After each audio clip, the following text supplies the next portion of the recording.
Happy Monday, everyone. Hope you're having a good weekend. It's a bit cooler here in Kimberley today, a little overcast. Um, but I have a few things I want to talk to you about today in continuation from last week regarding Studio Essentials. I talked to you last week about your palette and your difference between a glass palette and a disposable palette. I talked to you about easels. I talked to you about a few things. But in continuation of that, I want to hold on one second. With your glass palette, I forgot to mention that when you clean it up at the end of your day, I want you to leave your main paint puddles around the corner at the edges that have been unused, and just get rid of your mixed colors, because they have to go in the garbage or you will wind up with mud the following week. So make sure you start every session with a fresh paint only, and you can use this to scrape off the mixed puddles. And a little bit of Windex will also get that kind of oil sponge off of your glass palette. So it's really easy, and my glass palette has lasted me years. So I'm all about having, continuous, less waste. Unfortunately, you do have to throw away the slight bit of mixed puddles at the end of your workday, because you will not get pure, clean color. So keep that in mind. Okay, and I also wanted to chat with you today about paint brushes, okay? Now, paint brushes, you've got choices of colors and sizes, and this one here is a Princeton 6300, and it is my most favorite paintbrush that I have. And you can get flats, filberts, and rounds. Basically, that's just a different type of end. These are my go-to, and partly it is because that is what I learned to paint on. And it is a synthetic brush that really holds its shape very well. So I highly recommend the Princeton 6300. Different sizes, of course. And when you're choosing your paintbrush, make sure you always pick one size bigger than you think you need, okay? Small brushes are for detail only at the very end of your painting. So go big or go home. Now, to clean your paintbrushes, use Sunlight Soap Bar. You can get it at often at many grocery stores. So keep that in mind. No turpentine in my studio at all. It's healthier that way and also better for the environment. So Sunlight Bar soap. And please, please, at the end of every painting day, clean your brushes. I know that sounds a little obvious, but you'd be surprised the number of students that do not clean their brushes at the end of their paint day, and they show up to class a week later with dirty brushes. So keep your brushes clean and in good shape. If you keep them in good shape, good, clean things like this, they will last you. You'll never have to replace them again if you just take care. And you will see the end of this paintbrush has got, let me see, there's the camera, a bit of blue stain. There are a couple oil painting colors that are high staining. You will not get the stains out, but keep cleaning until your bubbles are clear white, come white. This is a hog hair paintbrush, and it is round, and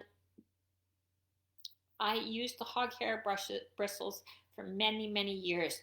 They leave better texture on your canvas, so there is definitely a time and a place for hog hair bristles. So just keep that in mind as well. Synthetic is a bit smoother, but can be handled in different ways. So these I call my Van Gogh brushes. That's not the technical term of it. It's a Caprice term. Only because I saw a documentary of Van Gogh, and this is the shape of brush used. So give it a go. I like using this kind of thing when I'm working on flowers or something like that. I don't often use it in my mountains, but that doesn't mean you can't. It's just I learned to paint mountains with this kind of brush. So mix it up a bit, try them out, and again, take good care of your bristles on your brushes, and they'll last you. There is no need to replace them. And last week, I also talked to you about a tube ringer. Well, I wanted to show you what happens when you use a tube ringer on your paint. This gets every bit of paint out of that tube. So a very good investment. Make sure you purchase a tube ringer. And I also want to quickly talk to you about the type of paint that I use, because I have always used Classico My Mary paints. They are not that expensive, but I have tried the highest quality of oil paints. I've tried inexpensive oil paints. This is a middle of the road as far as price, but for me, it is a good quality paint. It stays true to its color. I have seen some of I've still got my very first painting that I did, and that was 26 years ago, and it still looks as good today as it did then. So I can only base it on my own personal facts, but it holds true and it's good quality. It lasts. The vibrancy is there. That is what you're looking for, so that from generations from now, your painting will still hold true. So make sure you make a good investment in your oil paints. And you want to make sure that they are pure pigment and not a hue. If the oil paint says it is a hue, that means it is a man-made color. It's not pure color at all, and they will not have the consistency and the longevity that you're looking at. And Classico does sell the hues, but just avoid that whenever possible.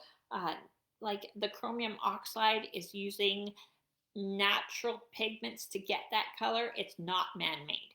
So very, very important. And another very important little tool is a nutcracker. This you can get from the dollar store. Very, very inexpensive. This one is very well used, you can see. And this makes opening tubes of paint a piece of cake every time. So I highly recommend. I think this costs $1.50 or something from the dollar store. So very, very important tool, because there's nothing worse than trying to get open a stiff tube of paint. And the other thing I would like to just quickly mention to you is canvases. And it's really important that you purchase the highest quality of canvas that you can afford. You can use inexpensive ones when you are first starting to paint. And as you get more experience, it's a good idea to invest more money in your canvas. Make sure the staples are always on the back of the canvas and not on the edge. And you also want to make sure that you don't use those, well, not necessarily, but the canvas boards are good for exercises and little things that you don't want to keep.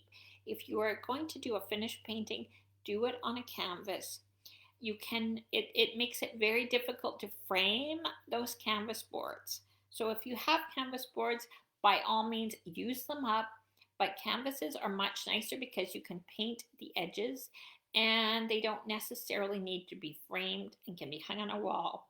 Wire can be put on the back. It's very good. The difference between an inexpensive canvas and an expensive canvas is the weight of the canvas. And I like to have cotton duck canvas that is between 10 and 20 ounces. And the more ounces of canvas you have, the more tooth and texture you will have on the canvas.